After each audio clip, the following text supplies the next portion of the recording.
بسم اللہ الرحمن الرحیم۔ آسام ناظرین، پروگرام نیوز نائٹ میں آپ کا میزبان نجف علی خان، اور آج پروگرام کا آغاز کریں گے بابائے قوم حضرت قائد اعظم محمد علی جناح کو خراج عقیدت پیش کرنے سے، اور آج ان کی 77ویں برسی پوری جوش و خروش کے ساتھ منائی گئی، ایک خاص عقیدت کے ساتھ منائی گئی۔ جب ہم بابائے قوم کی بات کرتے ہیں، قائد اعظم محمد علی جناح کی بات کرتے ہیں، تو یقینی طور پر ہم ان کا احسان زندگی بھر نہیں اتار سکتے جو انہوں نے بر صغیر کے مسلمانوں کو، ہمارے آباء و اجداد کو اور ہمیں ایک آزاد وطن کی صورت میں دیا۔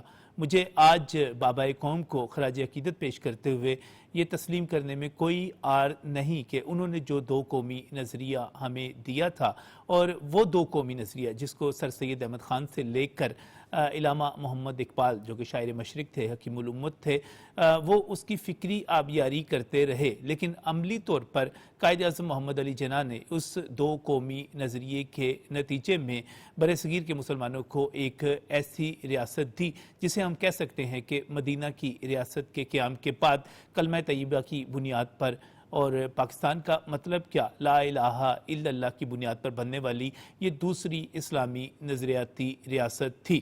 یقینی طور پر قائد اعظم محمد علی جناح نے صرف قوم کا ذہن ہی نہیں بدلا، بلکہ انہوں نے دنیا کا نقشہ بھی بدل ڈالا، اور اس میں ایک اور اسلامی نظریاتی ریاست کا اضافہ کر دیا۔ اگرچہ ہم اس ریاست کا بھرپور انداز میں تحفظ نہیں کر سکے، اس کو آگے لے کر نہیں چل سکے، لیکن اس کے باوجود ہم یہ ضرور کہہ سکتے ہیں کہ اب بھی جہاں پر جب ہم پورے ہندوستان، متحدہ ہندوستان کی طرف دیکھتے ہیں، وہاں پر مسلمانوں کی جو حالت تھی اس کے مقابلے میں آج مزید ایک اور ریاست بھی بنگلہ دیش کی صورت میں چاہے ہو، وہ ایک اور ریاست بھی موجود ہے جس کے بارے میں کہا جا رہا ہے، جہاں پر اعتراف کیا جا رہا ہے کہ قائد اعظم محمد علی جناح نے ہی اس کی بھی بنیاد رکھی تھی۔ وہاں پر بھی مسلمان آج اگر ایک اچھی زندگی گزار رہے ہیں تو اس کی بنیاد بھی محمد علی جناح کی وہ تحریک ہی تھی جو انہوں نے آل انڈیا مسلم لیگ کے پلیٹ فارم سے چلائی، اور انہوں نے اس جو قرارداد لاہور منظور کی، اس کے بعد جو ایک تحریک چلی، اس میں قائد اعظم محمد علی جناح نے جس جوش کے ساتھ، جس ولولے کے ساتھ، جس ایمانداری کے ساتھ، جس دیانتداری کے ساتھ قوم کی قیادت کی، ہم نے دیکھا کہ انہوں نے تاریخ کو ہی بدل کر رکھ دیا۔ آج ہم قائد اعظم کی فراست پر اتنا ہی یقین رکھتے ہیں جتنا کہ قیام پاکستان سے پہلے عام دیہاتی اس وقت رکھتے تھے جب بابائے قوم انگریزی میں تقریر کرتے تھے اور وہ گھنٹوں کھڑے ہو کر سنتے تھے۔ ان سے پوچھا جاتا تھا کہ قائد اعظم محمد علی جناح نے کیا کہا، انہوں نے کہا کہ ہمیں نہیں پتا کہ انہوں نے کیا کہا، لیکن ہمیں اتنا پتا ہے کہ انہوں نے جو کہا وہ سچ کہا۔ قائد اعظم محمد علی جناح گفتار کے نہیں، دیانت کے، عزم کے اور کردار کے رہنما تھے، اور آج اگر 77 برس کے بعد میں ان کو خراج عقیدت پیش کر رہا ہوں، ان کی قیادت کو، ان کی فراست کو سلام پیش کر رہا ہوں، تو مجھے یہ کہنے میں کوئی عار نہیں ہے کہ جب تک پاکستان وجود میں رہے گا، اور انشاءاللہ تعالی یہ تا قیامت رہے گا، تا ابد رہے گا، آج 77 برس کے بعد اگر ہم قائد اعظم محمد علی جناح کی برسی پر ان کو خراج تحسین پیش کر رہے ہیں، ان کو یاد کر رہے ہیں، اور ہم یہ سمجھ رہے ہیں کہ بابائے قوم آج بھی ہمارے ساتھ ایمان، اتحاد، تنظیم کے اصولوں کے ساتھ زندہ ہیں، تو مجھے یہ کہنے میں کوئی عار نہیں۔ مجھے پوری امید ہے کہ آج سے 7700 برس کے بعد بھی قائد اعظم زندہ ہوں گے، ہمارے ساتھ ہوں گے، پاکستان کی صورت میں، ایک ایسے پاکستان کی صورت میں جو بہت طاقتور ہوگا، بہت شاندار ہوگا، اور اس کے لیے ہم نے اپنے سفر کا آغاز کر دیا ہے۔ اے قائد، تیری قیادت کو سلام، جو احسان کیا اس کو سلام۔ اور جب میں قائد اعظم کی بات کر رہا ہوں تو یقینی طور پر مجھے خوشی بھی ہو رہی ہے اور ایک افسوس بھی ہو رہا ہے، اور افسوس یہ ہے کہ ہم نے بہت سارے برس ضائع کر دیے۔ آئیے دعا کریں کہ اب ہم نے جو تعمیر و ترقی کا سفر شروع کیا ہے ہم اس کو آگے بڑھا سکیں، ہم آئین پر عمل کرتے ہوئے، جمہوریت کی پاسداری کرتے ہوئے، اور پاکستان کے مفادات کو سامنے رکھتے ہوئے، سب سے پہلے پاکستان کو عملی طور پر اپنے سامنے رکھتے ہوئے ایک عظیم ملک بنا سکیں۔ اسی دعا کے ساتھ ایک مرتبہ میں پھر قائد اعظم کو سلام پیش کرتا ہوں اور اپنے معمول کے پروگرام کی طرف آگے بڑھتا ہوں۔ ناظرین،